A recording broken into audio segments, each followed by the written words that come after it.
नमस्कार मित्रांनो, आज आपणाला संत एकनाथ यांचं जीवन दर्शन पाहायचं आहे. मित्रांनो, एकनाथांचं काम आणि एकनाथांचं दोन्ही प्रकारचं काम म्हणजे त्यांनी आयुष्यभर केलेलं काम आणि त्यांनी लिहिलेलं वाङ्मय हे दोन्हीही पुष्कळ आहे. त्यामुळे एका भागात एकनाथ मावू शकणार नाहीत, बसू शकणार नाहीत. म्हणून आपण ज्ञानदेव आणि नामदेव यांचे जसे दोन दोन भाग केले तसे एकनाथही दोन भागात आपण पाहणार आहोत. आज एकनाथांचं जीवन पाहायचं आहे आपणाला. मित्रांनो, एकनाथ म्हणजे काय? तर संत एकनाथ म्हणजे ज्यांना शांतीब्रह्म म्हणून ओळखलं जातं, जे आयुष्यभर कधी कुणावर रागवले नाहीत, ते संत एकनाथ. समतेसाठी ज्यांनी ज्ञानदेव आणि नामदेवांच्याही पुढची काही पावलं टाकली, ते संत म्हणजे एकनाथ. ज्यांनी 5 लाख कविता लिहून मराठीतला कविता लेखनाचा विक्रम केला, ते संत एकनाथ. आणि ज्यांच्या लेखनामुळं शिवाजी महाराजांच्या स्वराज्याची पार्श्वभूमी तयार झाली, लढण्यासाठी माणसाची मनं तयार झाली, असे संत म्हणजे एकनाथ. आणखी एकनाथांची खूप वैशिष्ट्ये आपणाला पाहायची आहेत. मित्रांनो, एकनाथ महाराज पाहण्यापूर्वी आपणाला काळाची पार्श्वभूमी पाहावी लागणार आहे. कारण आपण मागच्या भागात संत सेना न्हावी यांचा परिचय पाहिला. त्याच्यानंतर जवळजवळ 2.5 वर्ष मधल्या काळात फारसा कुणी मोठा संत झाला नाही. त्याची कारणं काय आणि काय परिस्थिती होती महाराष्ट्रातली एकनाथ महाराज जन्माला येण्यापूर्वीची, त्याचा थोडक्यात आढावा आपण घेऊ. म्हणजे काळाची पार्श्वभूमी आपण थोडक्यात पाहू, म्हणजे आपल्या लक्षात येईल ते एकनाथांचं आणखी महत्त्व. म्हणून ज्ञानदेवांच्या समाधीनंतर उत्तरेकडून आक्रमकांच्या ज्या वावटळी आल्या, त्या वावटळीमध्ये अख्खा महाराष्ट्रीयन समाज दिंगमूढ झाला. काय करावं, काय करू नये तेच त्याला समजेन असं झालं. नामदेवाच्या नंतर तर समाजाला कुणी वालीच राहिला नाही, अशी परिस्थिती निर्माण झाली. उत्तरेतील राजपूत आणि दक्षिणेतील विजयनगरचे राजे हे शेवटी पराभूत झाले आणि ते पराभूत झाल्याच्या नंतर अख्खा देश मुस्लिम अधिसत्तेखाली आला, परकीय आक्रमणाच्या सत्तेखाली आला. 100 वर्षाचा काळ त्याच्यानंतरचा जो होता, म्हणजे विजयनगरचा थोडं दहशत होती परकीय आक्रमकांवर आणि राजपूतांची, पण ह्या दोन्हींचाही जेव्हा पराभव झाला त्याच्यानंतर मात्र परिस्थिती देशाची मोठी बिकट झाली. 100 वर्षाचा काळ, 1 शतकभराचा काळ असा होता की देवळं, माणसं, समाज, संस्कृती, धर्म सर्वार्थानं या सगळ्यांची पडझड सुरू झालेली होती. देवळं पाडली जातच होती, माणसांची सुद्धा पडझड सुरू झाली आणि माणसं दिगमूढ होऊन गेली. या काळात कुणीही संत किंवा योद्धा निर्माण झाला नाही. संत दामाजी, जनार्दन स्वामी आणि संत भानुदास यांचा अपवाद आहे, हे या काळात झाले. पण हे सुद्धा सरकार दरबारी नोकरी केल्यामुळं आणि त्यांचाही फार मोठा असा आक्रमक जो पवित्रा होता तो नव्हता, त्याच्यामुळं त्यांचं कामही फार मोठं नव्हतं. पण अपवादात्मक असे हे 3 संत त्या काळात होऊन गेले. त्यामुळं काय झालं की ह्या अशा परिस्थितीचा फायदा घेऊन पुन्हा एकदा सोंगढोंग, बुवाबाजी, अंधश्रद्धा, देवदेवतांचा सुळसुळाट झाला. नामदेव आणि ज्ञानदेवांनी साफ केलेला समाज, संस्कृती आणि धर्मामधला सगळा कचरा जो त्यांनी साफ केला होता, तो सगळा कचरा पुन्हा जमा झाला आणि संपूर्णपणे सर्वार्थानं समाजामध्ये काळोख निर्माण झाला, अशी ती परिस्थिती होती. 150 वर्षानंतर, म्हणजे परकीय आक्रमकांच्या 150 वर्षानंतरच्या कालखंडानंतर, हा अंधारात गेल्यानंतर मुस्लिम सत्तांच्यामध्ये आपापसामध्ये संघर्ष सुरू झाल्यानंतर थोडी फार किलकिली निर्माण झाली. दाराची फट जशी निर्माण व्हावी आणि आत डोकवण्याची संधी मिळावी, अशी परिस्थिती इथल्या समाजाला निर्माण झाली.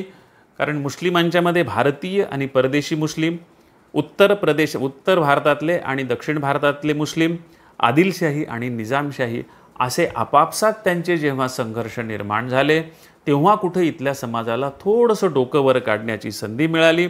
अशा वेळी मुस्लिम शासकांनाच स्थानिक योद्धे आणि मुत्सद्द्यांची गरज वाटू लागली.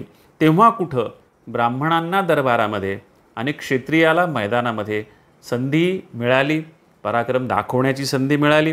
यातूनच एकनाथांचे गुरु आणि शिवाजीचे पूर्वज यांनाही संधी उपलब्ध झाली. आपणाला माहीत आहे एकनाथ महाराजांचे गुरु जनार्दन स्वामी हे देवगिरीच्या किल्ल्यावर, मुस्लिमाच्या आधिसत्तेखाली असलेल्या देवगिरीच्या किल्ल्यावर किल्लेदार होते आणि शिवाजी महाराजांचे जे पूर्वज आहेत ते पूर्वजही तिथंच त्याच वेळेस त्यांना तिथं पराक्रम करण्याची संधी मिळाली. शिवाजी महाराजांचे वडीलसुद्धा आपणाला माहीत आहे की ते मुस्लिम सत्तेच्याच आधिपत्याखाली काम करत होते.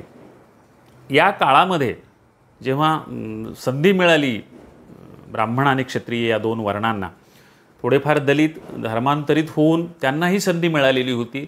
मुस्लिमांच्या बाजूने गेल्यामुळं त्यांना खूप चांगल्या प्रकारच्या संधी मिळाल्या होत्या. पण या दोन लोकांना, ब्राह्मण आणि क्षत्रियांना 150 वर्षांच्या अंधकाळानंतर ही संधी मिळाली आणि त्या संधीचा फायदा घेऊन त्यांनी आपल्याला आपण पराक्रम करू शकतो याचा आत्मविश्वास निर्माण झाला. आपण काहीतरी करून दाखवू शकतो याचा आत्मविश्वास निर्माण झाला. आपल्याशिवाय या सत्तेचं काहीतरी अडतं, आपण केवळ दबलेले पिचलेले नाही याची जाणीव त्या काळात या समाजाला निर्माण झाली. तरीही सत्ता परकीयच होती म्हणून भावना मात्र त्यांच्या मनामध्ये गुलामीचीच होती. कारण शिक्षेसाठी सुद्धा जर मुसलमान झाला त्याला वेगळी शिक्षा होती आणि जो मुसलमान नसेल, काफीर असेल, त्याला वेगळी शिक्षा होती. म्हणून शिक्षेची जेव्हा शक्यता निर्माण व्हायची तेव्हा बरीच मोठी मोठी माणसं शिक्षा नको म्हणून मुसलमान होऊन काफीर न राहता त्यांच्या बाजूची होऊन जाण्याचा प्रयत्न करत असत. अशा वेळी डोळे मिटून हिंदू हिंदुवन होणारे अत्याचार पाहत असत. किंबहुना आपणाला दरबारी शाब्बासकी मिळावी म्हणून हिंदूच हिंदूवर अत्याचार करीत किंवा हिंदूतून नेमकेच मुस्लिम झालेले सुद्धा लोक हिंदूंवर अत्याचार करीत. दरबारात शाब्बासकी मिळवण्यासाठी हिंदू हिंदूवर सुद्धा त्या काळामध्ये अत्याचार करत असे इतिहासामध्ये पुष्कळ दाखले आहेत. पद आणि सुरक्षा मिळवण्यासाठी स्वखुशीनं अनेकांनी धर्मांतरं केली. समाज प्रचंड दडपणाखाली जगत होता. अशा वेळी एकनाथ महाराजांचा उदय झाला आणि त्यांनी आपल्या वाङ्मयातून अशी फुंकर घातली की संपूर्ण समाजामध्ये आत्मविश्वास निर्माण झाला. मित्रांनो, संत एकनाथ महाराजांच्या पूर्वजांची 4 पिढ्यांची माहिती उपलब्ध आहे. एकनाथ महाराजांच्या पणजोबापासून. एकनाथ महाराजांचे पणजोबा म्हणजे संत भानुदास महाराज. हे इतिहासाला प्रसिद्ध असे संत आहेत. ते सूर्यपासक होते म्हणून त्यांचं नाव भानुदास होतं. ते कापडाचे व्यापारी होते. तुम्हाला माहीतच आहे की पैठणमध्ये पैठणीसारखी भारी वस्त्र जी जगभर विकल्या जात होती त्याचे ते व्यापारी असल्यामुळं बऱ्यापैकी श्रीमंत होते. विजयनगरवरून विठ्ठलाची जी मूर्ती परत आणण्याचं काम केलं त्याच्यामुळं त्यांची इतिहासामध्ये नोंद आहे.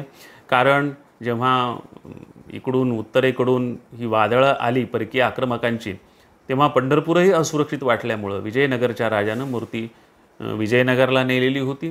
ती विजयनगरमधून मूर्ती पुन्हा एकदा आत्मविश्वासानं आता आम्ही ती सांभाळू असा विश्वास देऊन परत आणण्याचं काम संत भानुदासांनी म्हणजे एकनाथ महाराजांच्या पणजोबांनी केलं हे आपणाला माहीत आहे. एकनाथ महाराजांच्या पणजोबा जे आहेत त्यांचा जन्म 1448 साली भानुदास महाराजांचा आणि मृत्यू 1513 साली.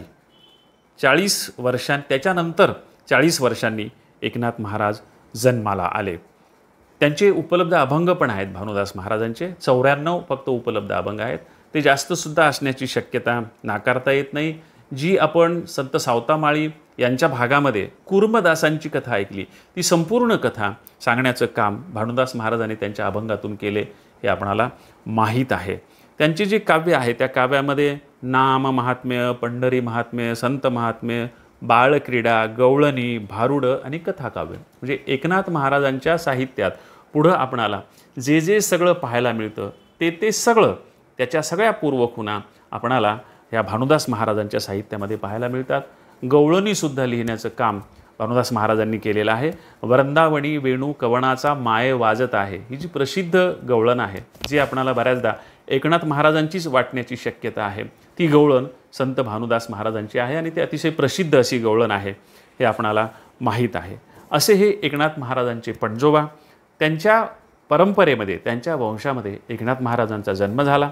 एकनाथ महाराजांचा जन्म इसवी सन 1533 साली झाला आणि त्यांनी समाधी 1599 साली घेतली. एकूण 64 वर्षांचं आयुष्य एकनाथ महाराजांना प्राप्त झालं. एकनाथ महाराज ज्या पैठणमध्ये जन्माला आले त्या पैठणचे काही गुण एकनाथ महाराजांच्या प्रकृतीमध्ये वाङ्मयामध्ये आपणाला पाहायला मिळतात. त्याच्यापैकी वैदिक परंपरेचा अभिमान, ब्राह्मण्याचा कैवार, संस्कृत विद्येबद्दल असीम आदर आणि पांडित्याचा डौल ही सगळी जन्मगावाची देणगी म्हणून एकनाथ महाराजाला मिळाली होती हे आपणाला लक्षात येईल. वंश परंपरा जर पाहायची असेल तर आपल्या लक्षात येईल की ज्या भानुदास पणजोबा यांचा आपण परिचय पाहिला, त्या भानुदासांचे चिरंजीव चक्रपाणी, चक्रपाणीचे चिरंजीव सूर्यनारायण आणि सूर्यनारायणाचे चिरंजीव एकनाथ महाराज, अशी ही त्यांची वंश परंपरा आपणाला सांगता येईल. एकनाथ महाराजांच्या आईचं नाव रुक्मिणीबाई असं होतं. एकनाथ महाराजांचं कुळ जे आहे ते देशस्थ ऋग्वेदी ब्राह्मण असं होतं आणि गोत्र जे आहे ते विश्वामित्र असं होतं आणि त्यांची कुळदेवता जी आहे ती कुळदेवता एकविरा देवी अशी होती. जन्म मूळ नक्षत्रावर झाला होता त्यांचा, त्या काळात ते सगळं मानित असत आणि मूळ नक्षत्रावर ज्याचा जन्म झाला तो आईवडिलांच्या मुळावर असतो असं म्हणण्यात येतं. त्या मूळ नक्षत्रावर जन्म झाल्यामुळं एकनाथ महाराजांचे आईवडील आपल्यापेक्षा त्यांच्या वयोमानापेक्षा खूप लवकर गेले. म्हणजे एकनाथ महाराज खूप लहान होते त्या काळामध्ये. एकनाथ महाराजांच्या आईचं आणि वडिलांचं असं दोघांचंही निधन झालं आणि ते आपण मूळ नक्षत्रावर जन्माला आलो म्हणून त्यांचं निधन झालं, अशा प्रकारची शंका ही कायम एकनाथ महाराजांच्या मनात होती. म्हणून त्यांच्या अभंगामध्ये त्यांनी ते अपराध भावनेनं लिहून ठेवले की आपण त्यांच्या मुळावर आलो, आपण आईबापाला खाल्लं. पण जरी आईवडील लवकर गेले असले तरी आजोबा चक्रपाणी यांनी एकनाथ महाराजांचा अतिशय मायेनं आणि पुष्कळ दिवस, म्हणजे खूप दिवस ते जगले. आजोबा योगायोगानं, वडील जरी नसले तरी आजोबा खूप दिवस जगले आणि त्यांनी एकनाथ महाराजांचा फळता फुलता संसार पाहिला, त्यांचं आयुष्य पाहिलं. आजोबा चक्रपाणीचा सांभाळही पुढं चालून एकनाथ महाराजांनी केला. एकनाथ महाराजांची 6व्या वर्षी मुंज झाली आणि लगेच त्यांच्या अध्ययनाला सुरुवात झाली. पैठण ही संस्कृतचं व्यासपीठ होतं, त्या काळामधली एक मोठी तीर्थक्षेत्र होतं. त्याच्यामुळं त्यांना पैठणमध्ये सर्व प्रकारच्या शिक्षणाची व्यवस्था उपलब्ध होती. वेदाध्ययन केलं, सर्व प्रकारच्या शास्त्रांचं त्याने अध्ययन केलं. अतिशय लहान अवस्थेमध्येच त्यांचं हे सगळं अध्ययन सुरू झाल्यामुळं ते वयाचे 12व्या वर्षापर्यंत पुष्कळसं त्यांचं अध्ययन झालं आणि वयाच्या 12व्या वर्षी आजोबांच्या परवानगीनं ते आपल्या गुरुकडे गेले. संत एकनाथ महाराजांचे गुरु हे जनार्दन स्वामी होते. हे सगळ्यांना माहीत आहे, त्यांचं नाव सगळ्यांना माहीत आहे. त्यांच्या सगळ्या अभंगामधून त्यांनी आपल्या गुरूंचा उल्लेख केलेला आहे. एकनाथ महाराजांची जी गुरुपरंपरा आहे ती गुरुपरंपरा 2 प्रकारे सांगितली जाते. पहिला प्रकार, एकनाथ, त्यांचे गुरु जनार्दन स्वामी, त्यांचे गुरु दत्तात्रय, त्यांचे गुरु अत्री आणि त्यांचे गुरु नारायण, अशी एक परंपरा सांगितली जाते. दुसरीही एक परंपरा सांगितली जाते, ती मुस्लिम परंपरा आहे. एकनाथ महाराज, त्यांचे गुरु संत जनार्दन स्वामी, त्यांचे गुरु चांद बोधले, त्यांचे गुरु राजे महम्मद आणि त्यांचे गुरु मोहम्मद गौस, अशी ही एक परंपरा एकनाथ महाराजांची गुरुपरंपरा सांगितली जाते. या 2 गुरुपरंपरांपैकी त्यांचे जे गुरु आहेत संत जनार्दन स्वामी, त्या संत जनार्दन स्वामींचा आपणाला जो परिचय आहे तो परिचय आपण थोडक्यात पाहू. ते त्यांचे गुरु असल्यामुळं त्यांचा जन्म इसवी सन 1479ला झाला.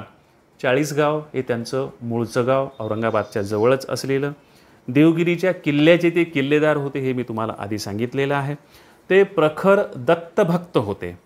त्यांचे एकूण 33 अभंग उपलब्ध आहेत. हे सगळे अभंग म्हणजे एकनाथांनी लिहिलेत की काय असं वाटावं किंवा त्यांनी एकनाथाशी संवाद करत करत लिहिले की काय असं त्याचं स्वरूप आपणाला पाहायला येतं. स्वप्नात पडलेल्या दृष्टांतामुळं ते एकनाथ महाराज त्यांच्याकडं गुरु म्हणून करण्यासाठी गेले, असाही उल्लेख त्यांच्या चरित्रामध्ये आपणाला पाहायला मिळतो. शूलभंजन पर्वतावर जाऊन हे जनार्दन स्वामी जे आहेत हे जनार्दन स्वामी अनुष्ठान करीत असत. एकनाथ महाराजांनाही नंतर त्याने त्या शूलभंजन पर्वतावर नेलं आणि एकनाथ महाराजांना तिथंच मलंग वेशामध्ये प्रत्यक्ष दत्तात्रयाचं दर्शन घडवलं, अशी ही कथा सांगितली जाते. हे जे जनार्दन स्वामी होते त्यांचे 3 शिष्य प्रसिद्ध आहेत इतिहासामध्ये, ज्यांचं वाङ्मय पण उपलब्ध आहे. एका जनार्दन म्हणजे एकनाथ महाराज, रामा जनार्दन आणि जनी जनार्दन, तिघांनीही आपल्या गुरूंचं नाव लावलेलं असल्यामुळं तिघांच्या नावाच्या शेवटी जनार्दन हा शब्द येतो. एकनाथ महाराज जनार्दन स्वामींच्याकडं शिकायला असताना त्यांनी सर्व प्रकारचं शिक्षण घेतलं. म्हणजे आध्यात्मिक शिक्षण तर घेतलं, पण त्यांनी हिशोब जो असतो दरबारामधला त्या हिशोबाचं पण पूर्ण शिक्षण घेतलेलं होतं. आणि एका पैचा हिशोब पूर्णपणे नीट लागावा म्हणून ते रात्रभर जागत होते आणि सकाळी पूर्ण हिशोब लागल्याच्या नंतरच त्यांनी तो हिशोब जनार्दन स्वामींना सांगितला, असा किस्सा सांगितला जातो. आणि युद्धामध्ये सुद्धा युद्धकलाही ते तिथं असताना शिकत होते जनार्दन स्वामींच्याकडं. एकदा जनार्दन स्वामीच्या अनुपस्थितीमध्ये आक्रमकांच्या विरुद्ध लढवून त्याने आक्रमकांना परत लावल्यांचाही उल्लेख आहे. अशा प्रकारे युद्धकलेतही तरबेज झाले, हिशोबकलेतही तरबेज झाले आणि संस्कृत विद्येतही तरबेज झाले. पण जनार्दन स्वामीसारखं हिशोब कलेत आणि युद्धकलेत तरबेज होऊन ते कधीही कुठल्या राजदरबारामध्ये नोकरीसाठी म्हणून राहिले नाहीत. 12 वर्षाच्या साधनेनंतर गुरु शिष्यांनी मिळून तीर्थयात्रा केली. ती तीर्थयात्रा जवळपासच्या तीर्थाची होती, कारण जनार्दन स्वामींची स्वतःची इच्छा होती की त्यांना त्र्यंबकेश्वर पाहायचं होतं. त्या यात्रेला निघाले असतानाच गोदेकाठाच्या चंद्रावती नावाच्या गावामध्ये चंद्रभट नावाच्या ब्राह्मणाकडे त्यांचा मुक्काम पडला आणि त्या रात्री त्यांनी चंद्रभट या ब्राह्मणाचं चतुश्लोकी भागवतावरचं प्रवचन रात्री ऐकलं आणि ते प्रवचन ऐकल्याच्या नंतर जनार्दन स्वामींना अशी इच्छा झाली की या चतुश्लोकी भागवतावर एकनाथांनी कविता लिहावी आणि म्हणून त्यांनी एकनाथांना आदेश दिला की तू याच्यावर कविता लिही. एकनाथ महाराजांनी कविता लिहायला सुरुवात केली. पुढे यात्रा करत करत त्र्यंबकेश्वरला गेल्यावर ते चतुश्लोकी भागवत नावाचा एकनाथ महाराजांच्या नावावरचा पहिला ग्रंथ त्र्यंबकेश्वरी पूर्ण झाला. तो एकनाथ महाराजांचं पहिलं लेखन गुरुच्या आज्ञेनं एकनाथ महाराजांनी केलेलं. ही यात्रा संपवून पुन्हा परत आल्याच्यानंतर जनार्दन स्वामींनी सांगितलं की आता उर्वरित आणखी यात्रा तू करावीस अशी माझी इच्छा आहे. एकनाथ महाराजांनी ती यात्रा केली. उत्तर भारताची यात्रा केली, दक्षिण भारताची यात्रा केली, तिथली महत्त्वाची सगळी तीर्थक्षेत्र पाहिली. कुठली तीर्थक्षेत्र त्यांनी पाहिली त्याचा उल्लेख कुठेही आपणाला सापडत नाही, पण एकनाथ महाराजांच्या भावार्थ रामायण या ग्रंथामध्ये त्यांनी ज्या ज्या तीर्थक्षेत्राची संपूर्ण डिटेल वर्णनं केलेली आहेत तिथे त्यांनी नक्की पाहिली असावी त्याचा एक अंदाज आपण करू शकतो. कारण एखाद्या माणसानं पाहिल्यानंतर जशी वर्णनं करावीत तशी काही तीर्थांची वर्णनं त्यांनी केलीत आणि ती दक्षिण आणि उत्तर भारतातली सर्व महत्त्वपूर्ण तीर्थ आहेत हे आपल्या लक्षात येतं. आणि अशा प्रकारे 24व्या वर्षी गुरुकडचं अध्ययन, संपूर्ण भारताची तीर्थयात्रा करून ते परत आले. ते परत येण्याच्या आधी तीर्थयात्रा करून त्यांचे जे आजोबा होते चक्रपाणी हे आधी जाऊन गुरुला भेटले. त्यांना कदाचित काळजी असावी, मुलगा तर नाहीच जगला, हा नातूही काय करतो, एवढं शिकल्यानंतर पुन्हा संसार करतो का नाही अशी कदाचित शंका आली असावी. म्हणून त्यांनी जनार्दन स्वामीकडे जाऊन एक पत्र आधीच आणून ठेवलं होतं. एकनाथ महाराज जेव्हा 24व्या वर्षी घरी आले सगळी तीर्थयात्रा करून तेव्हा त्यांनी ते पत्र दाखवलं आणि जनार्दन स्वामींनी त्यांना आदेश दिला होता की तू आता संसार करून लग्न करून पैठणामध्येच स्थिर राहावं. कारण म्हातारे झाले असतील आजोबा, त्यांना तसं वाटलं असणार की हा इकडं तिकडं जाऊ नये, इथंच राहावं. म्हणून गुरुची आज्ञा आणली. एकनाथ महाराजांनी ती गुरु आज्ञा शिरसावंद्य मांडली. वयाच्या 24व्या वर्षी एकनाथ महाराजांचं लग्न झालं आणि ते लग्न म्हणजे 1557मध्ये पैठणच्याच गिरिजाबाई नावाच्या मुलीशी त्यांचा विवाह झाला. त्यानंतर 40 वर्ष पैठणामध्ये त्यांनी अतिशय चांगला संसार केला. मधली काही 2-3 वर्ष त्यांची काशीत गेली, बाकी एरवी ते पैठणलाच स्थिर होते. पैठणात त्यांचा स्वतःचा भव्य वाडा आहे. अजून शाबूत असलेला, म्हणजे तुम्ही अजूनही गेलात पैठणला तर सुंदर असा एकनाथ महाराजांचा वाडा आपणाला पाहायला मिळतो. घरी बऱ्यापैकी संपत्ती होती याचा उल्लेख मी तुम्हाला आधीच केला. इतर संतांहून हे त्यांचं निराळेपण होतं. सगळ्या संतांची गोरगरिबी, दारिद्र्य, भिक्षा मागणं हे आपण पाहिलेलं होतं. एकनाथ महाराजांना तशी परिस्थिती नव्हती. एकनाथ महाराजांच्या घरी श्रीमंती असली पाहिजे, पोटा पाण्यासाठी काही करण्याची त्यांना गरज नव्हती. म्हणून पूर्ण वेळ कीर्तन, पुराण, वाचन, लेखन याच्यामध्येच त्यांनी आपलं आयुष्य घालवलं. मित्रो, एकनाथ महाराजांना गोदा, लीला आणि हरी अशी 3 अपत्य होती. हरिपंडित हा संस्कृतचा मोठा विद्वान लेखक आहे, हे आपणाला माहीतच आहे. पैठणमधल्या चिंतामणी मुदगल यांच्याशी मुलीचा एकनाथ महाराजांच्या म्हणजे गोदावरीबाईंचा विवाह झाला होता. त्यांना मुक्तेश्वर नावाचा मुलगा झाला.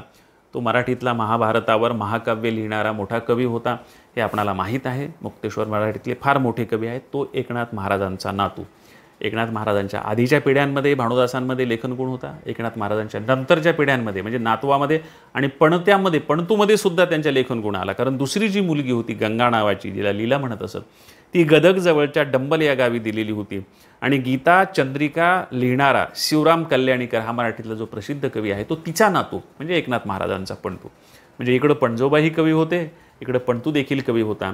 अशी अनेक पिढ्यांमध्ये ही कवितेची परंपरा एकनाथ महाराजांच्या कुळात आपणाला पाहायला मिळते.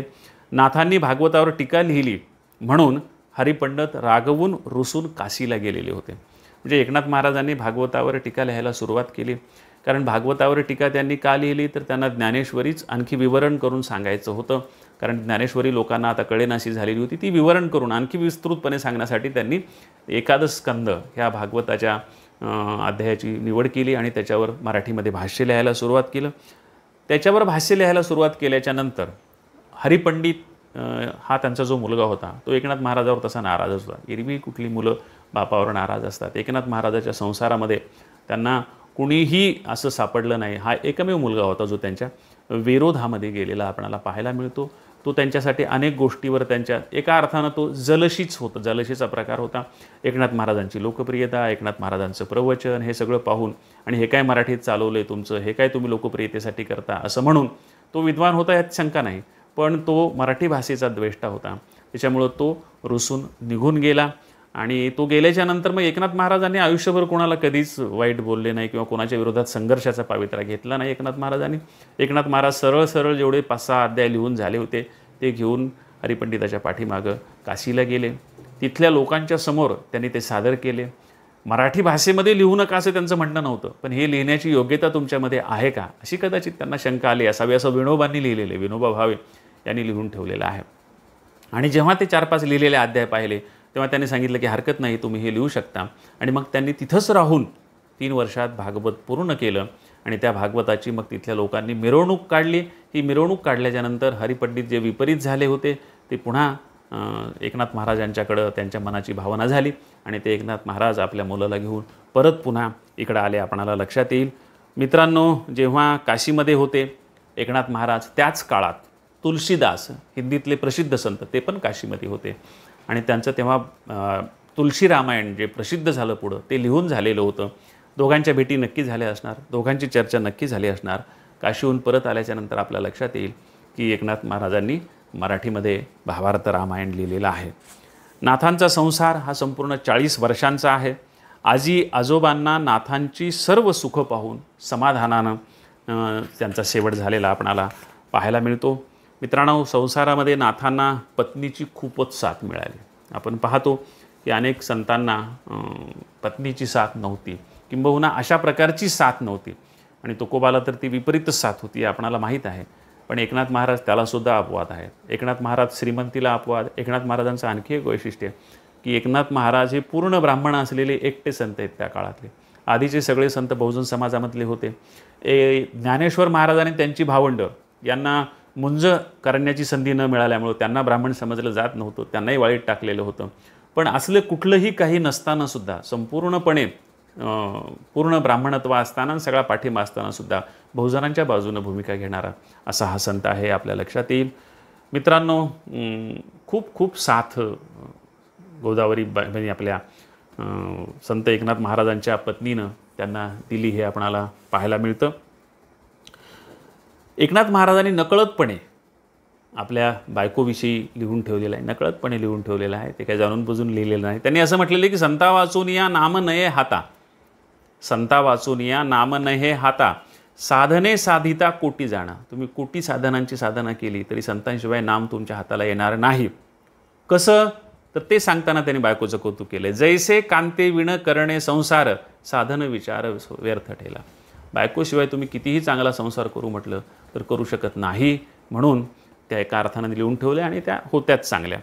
गिरिजाबाई सोबतच एकनाथ महाराजांच्या पत्नी गिरिजाबाई त्यांच्यासोबतच त्यांचा संसार आणि जीवन यशस्वी करण्यासाठी आणखी 2 घटक महत्त्वाचे आहेत. एक म्हणजे त्यांचा सेवक उद्धव, दुसरा म्हणजे श्रीखंड्या जो स्वतःच देवानं अवतार घेऊन त्यांच्याकडं काम करायला आला असं लोक सांगतात. आणि जेव्हा शंका आली तेव्हा तो निघूनही गेला. एकनाथ महाराजाला शंका आली की अरे हे देव दिसत आहेत आणि तेव्हा परत ते निघून पण गेले. आणि दुसरा आणखी एक त्यांच्या माणूस मदतीला आला, तो म्हणजे गावबा. हा जो गावबा आहे हा गावबा पण त्यांच्या मदतीला आला. तो पलीकडच्याच गोदावरीच्या काठच्या गावचा मुलगा होता. एकदा आईला मला पुरणपोळी खायची म्हणून तो हट्टाला बसला तर आईनं सांगितलं जा एकनाथ महाराजांच्या घरी पुरणपोळी खायला मिळते. तो आला आणि एकनाथ महाराजांचा एकनिष्ठ सेवक झाला. आयुष्यभर एकनाथ महाराजांच्या सोबत राहिला. उद्धव, श्रीखंड्या आणि गावबा आणि गिरिजाबाई अशा चौघांनी मिळून एकनाथ महाराजांचा सुफळ संपूर्ण असा संसार केला हे आपणाला पाहायला मिळतं.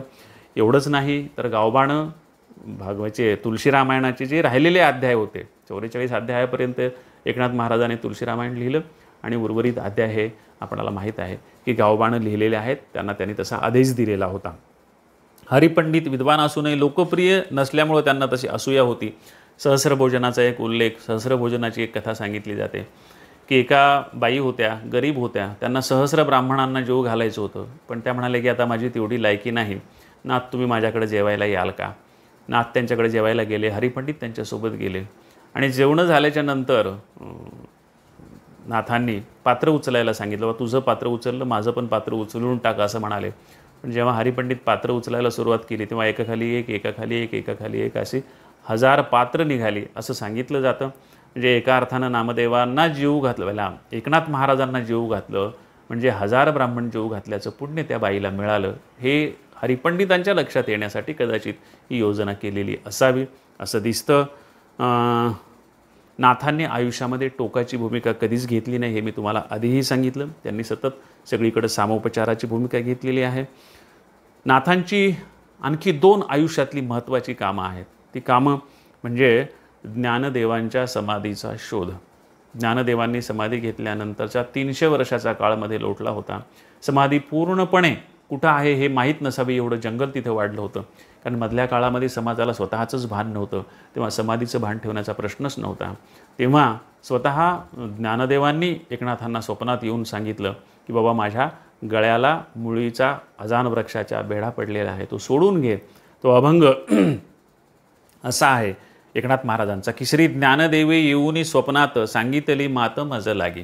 श्री ज्ञानदेवे येऊनी स्वप्नात सांगितली मात मज लागी. दिव्य तेजपुंज मदनाचा पुतळा परब्रह्म केवळ बोलत असे.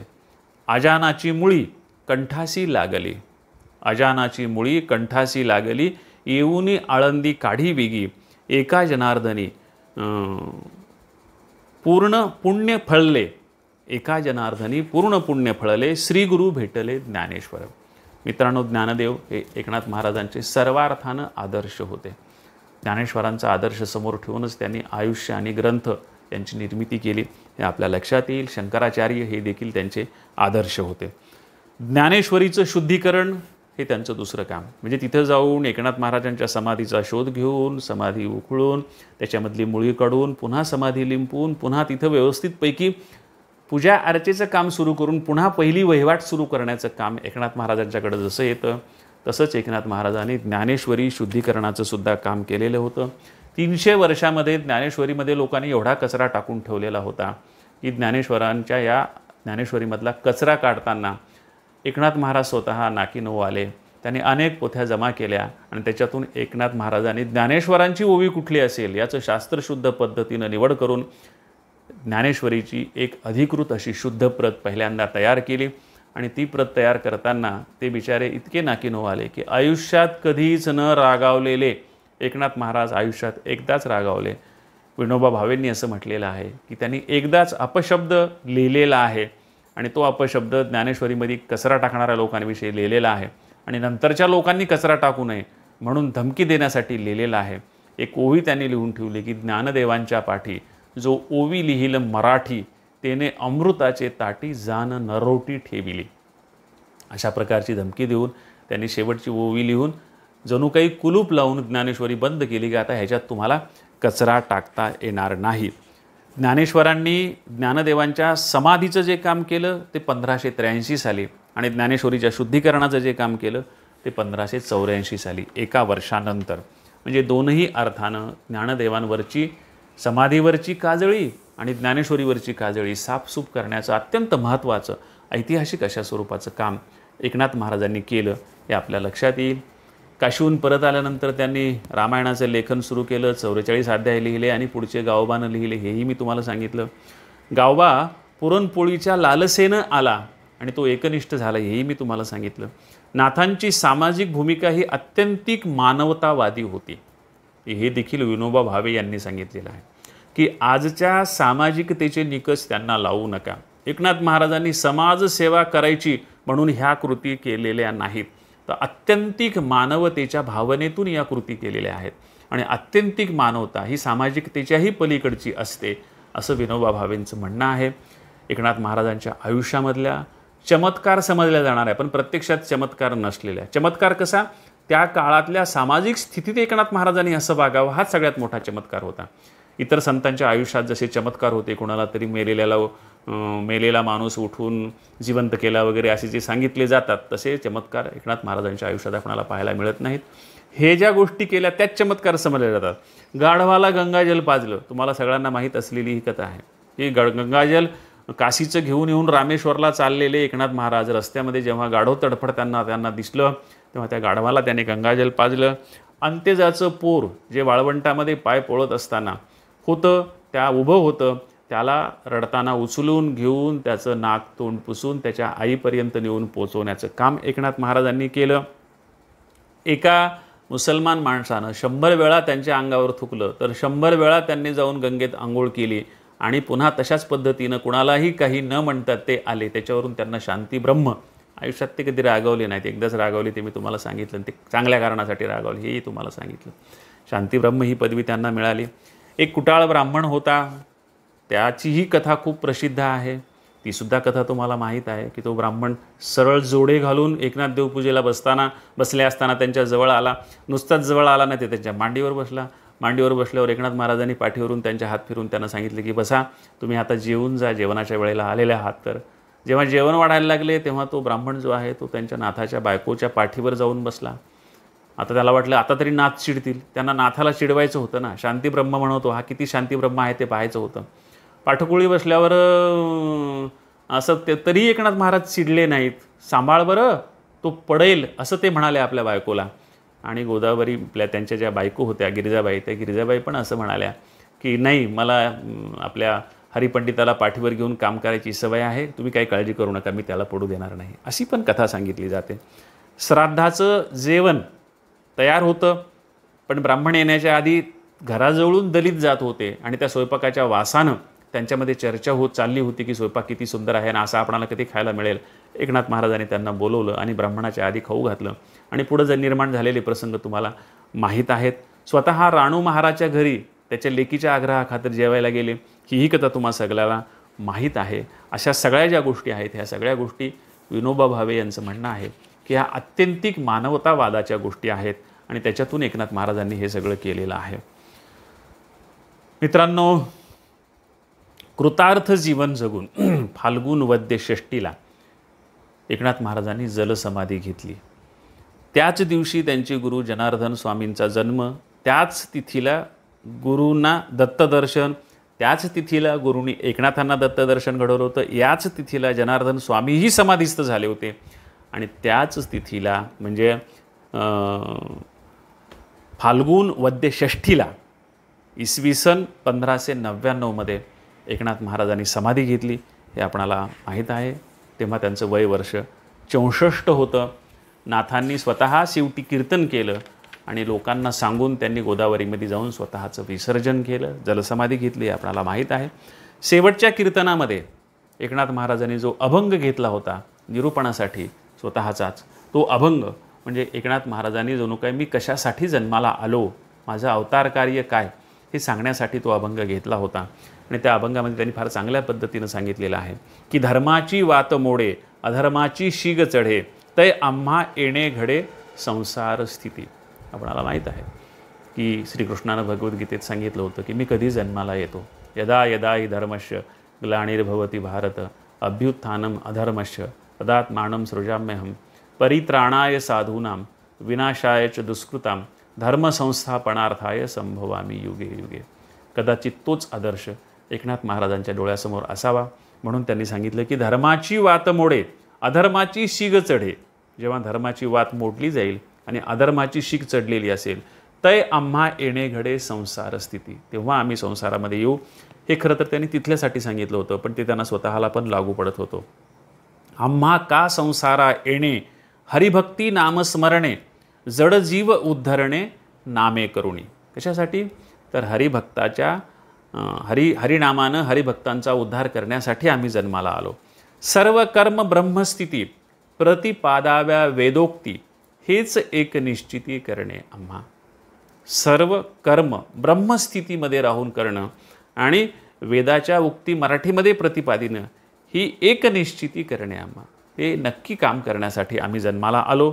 नानामते पाषांड, कर्मठता अतिबंड, तयाचे ठेचणे तोंड हरिभजने, त्याच्यासाठी आम्ही जन्माला आलो. जी वेगवेगळ्या प्रकारची मतं, वेगवेगळ्या प्रकारचे धर्म समाजामध्ये ही बंडाळी, आणि मी तुम्हाला सुरुवातीला सांगितल्याप्रमाणे वेगवेगळ्या देवता, अंधश्रद्धा, भोंदूगिरी, हे सगळं जेव्हा निर्माण होतं तेव्हा त्याचं तोंड ठेचण्यासाठी आम्ही जन्माला येतो. नाना मते पाषांड, कर्मठता अतिबंड, तयाचे ठेचणे तोंड हरिभजने. विश्वरूप सृष्टी अर्जुना दाविली दृष्टी, भिन्न भेदाच्या गोष्टी बोलू नये. जेव्हा ईश्वरानंच अर्जुनाला संपूर्ण सृष्टी आपणच आहोत आणि आपल्यात सामावलेली आहे हे दाखवलेलं आहे, तर इथं पुन्हा भिन्न भेदाच्या गोष्टी आणि द्वैताच्या गोष्टी करण्याचं कामच नाही. हे सगळं अद्वैताचंच काम आहे. एका जनार्दनी धरिता भेदमनी दुर्रावले येथुनी निंदकजन. त्याच्यामुळं त्यासाठी आम्ही जन्माला आलो हे त्यांनी स्वतःच सांगून ठेवलेलं आहे. आणि त्यांच्याविषयी पुढच्या पिढीतले तुकारामासारखे त्यांचे अनुयायी, तुकाराम महाराजासारखे, त्यांनीही फार सुंदर पद्धतीनं सांगून ठेवलं होतं की ब्राह्मणाचा पोर एक खेळिया भला तेणे जन खेळ कर केला रे. एक अभंग आहे तुकाराम महाराजाचा, त्याच्यामधले हे 2-3 कडवे आहेत की ब्राह्मणाचा पोर एक खेळिया भला तेणे जन खेळ कर केला रे, जनार्दन बसवंत करुणिया तेणे वैष्णवांचा मेळा मेळविला रे, एकची घाई खेळता खेळतो आपणची बसवंत झाला रे. अशा प्रकारे स्वतः जो ईश्वर रूप झाला असा हा एकनाथ, ब्राह्मणाचा पोर असून संपूर्ण समाजामध्ये मिसळला असा हा एकनाथ, त्यांच्याविषयीची कृतज्ञता तुकाराम महाराजांनी व्यक्त केलेली आपणाला पाहायला मिळतो. मित्रांनो, शेवटी आपणाला आणखी 2 लोकांची मतं पाहायची आहेत त्यांच्याविषयीची. एकनाथ महाराजांनी स्वतःविषयी काय म्हटलं ते आपण पाहिलं, तुकाराम महाराजांनी त्यांच्याविषयी काय म्हटलं ते आपण पाहिलं. सुप्रसिद्ध इतिहास संशोधक न. र. फाटक यांनी त्यांच्याविषयी काय लिहून ठेवले ते आपण पाहणार आहोत. त्यांनी असं म्हटलेलं आहे की एकनाथांचे सारे चरित्र त्यांनी आपल्या शिकवणीप्रमाणे केलेल्या आचरणामुळे अतिशय महत्त्वाचे गणले जावे. हे सरळच आहे. उन्हात तहानेने तडपडणाऱ्या गाढवास गंगेचे पाणी पाजणे, महाराच्या मुलास कडेवर घेऊन त्याला त्याच्या घरी पोचवणे, ब्राह्मणासाठी तयार केलेले श्राद्धान्न महारांची इच्छा तृप्त करण्यासाठी त्यास वाटून टाकणे, महाराच्या घरी भोजनास जाणे, पावसाळ्यात क्षुधित ब्राह्मणास अन्न लवकर तयार व्हावे म्हणून पलंगाची नवार जाळणे, साखरेच्या आशेने कीर्तनकाळी घरात शिरून एकनाथांच्या बिछाण्यावर निजणाऱ्या वडाऱ्यांचा सत्कार करणे, वेश्येचा सन्मान तिच्या घरी जाऊन स्वीकारणे, घरात चोरीसाठी घुसलेल्या चोरांचा देखील गौरव करणे, गुन्हेगारी पायी कैद भोगताना मरणोन्मुख झालेला एक महार कीर्तनानिमित्त घरी आला असता त्याची शुश्रूषा करून त्याला बरे करणे वगैरे कथातील अद्भुताचा अंश बाजूला सारला तरी त्यांच्या कौतुकाला मुळीच उणे पण येत नाही. उलट अर्वाचीन काळातील सुधारणेच्या शिकवणीने त्या कथांना विशेषच उजाळा चढून त्या डोळ्यात जास्त भरतात असा हा अनुभव आहे.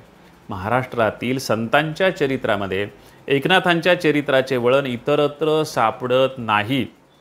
मृताला जिवंत करणे, अचेतनाकडून सचेतनाची कामगिरी करणे, रोग्यांना आरोग्य देणे असले चमत्कार इतर संतांच्या चरित्रात अधिक सापडतात. ज्या काळात एकनाथांची सारी हयात गेली त्या काळातील लोकपरिस्थितीकडे पाहता एकनाथ यांचे आचरण चमत्काराप्रमाणे अद्भुत वाटणारे आहे, परंतु ते बुद्धीच्या आकलना पलीकडचे म्हणजे केवळ श्रद्धेने ग्रहण करावे असे त्या आचरणात हिंदुत्वाचे तत्त्वज्ञान आणि त्यांचे एकमेकातील वर्तन यामध्ये उत्पन्न झालेले जमीन अस्मानासारखे समाजघातकी अंतर नाहीसे करण्याचा बाणा स्पष्टपणे दिसून येतो. अद्वैताचा घोष करीत द्वैताच्या रानटीपणाने लोकात वागायचे परी या स्थितीचा मृत्यूपंत निषेध एकनाथांच्या रूपाने अवतरलेला आपणाला पाहायला मिळतो असं इतिहासाचार्य न. र. फाटक यांनी एकनाथांवर अतिशय सुंदर असं जे पुस्तक लिहिलेलं आहे त्या पुस्तकामध्ये म्हटले. आणि शेवटी मित्रांनो एका संताचंच एकनाथ महाराजाविषयीचं म्हणणं आपण पाहू आणि थांबूयात. हे जे म्हणणं आहे हे मित्रांनो आपल्या लक्षात येईल की धुंडा महाराज देगलूरकर यांचं ते म्हणणं आहे. ते असं म्हणतात की ज्या काळात एकनाथांचा उदय झाला तो काळ भागवत धर्माच्या दृष्टीनं अत्यंत महत्त्वाचा ठरतो. ज्या काळात एकनाथांचा उदय झाला तो काळ भागवत धर्माच्या दृष्टीने अत्यंत महत्त्वाचा ठरतो. एकीकडे ज्ञानदेव नामदेव आणि दुसरीकडे तुकाराम रामदास असे लोकोत्तर पुरुष घेऊन ते मध्ये उभे आहेत. त्यांनी ज्ञानदेव नामदेव या वडिलांपासून अध्यात्म भांडवल घेतले आणि हा महानिधी अनेक पटींनी वाढवून तुकाराम रामदास या पुढीलांच्या हाती सोपवला. एकनाथांची समाजाची कान उघाडणी करण्याची भाषा तुकाराम महाराजांनी स्वीकारली. एकनाथांची समाजाची कान उघाडणी करण्याची भाषा तुकाराम महाराजांनी स्वीकारली तर विस्ताराने विवरण करण्याची लेखन पद्धती रामदासांनी उचललेली आहे. एकनाथांच्या भागवतातील आत्मोपदेशक कृष्ण तुकारामांनी आपलासा केला, तर भावार्थ रामायणातील असुर संहारक राम रामदासांनी मस्तकी धरला. एकनाथांच्या निर्याणानंतर पुढं थोड्याच काळाने महाराष्ट्रात श्री छत्रपती शिवाजी महाराजांनी स्वराज्याचा जो गोंधळ मांडला, त्यासाठी लोकांची मनोभूमी एकनाथाच्या वाङ्मयाने तयार केली, असे इतिहास अभ्यासक मांडतात. केवढे मोठे देणे एकनाथांनी आपणाला दिले आहे, याची या सर्वावरून आपणाला कल्पना येईल. हे एकनाथ महाराजांचं महत्त्व हरिभक्त परायण धुंडा महाराज देगलूरकर यांनी एका पुस्तकात सांगून ठेवलेलं आहे. मित्रांनो, एकनाथ महाराजांचं जीवन फार भव्य दिव्य आहे. ते इतकं सांगूनही खूप सांगायचं राहिलेलं आहे, पण आपल्या कामापुरतं मला वाटतं एवढं ठीक आहे. पुढच्या भागामध्ये आपणाला पुन्हा एकनाथाचं वाङ्मय पाहायचं. ते पाहत असताना पुन्हा चरित्राचे काही संदर्भ येतीलच. जे इकडं आलेत ते तिकडे घेणार नाही, जे नाही आले ते आपण तिकडे पाहूयात. तेव्हा भेटूयात पुढच्या भागात एकनाथ महाराजांच्या कवितेसोबत. नमस्कार.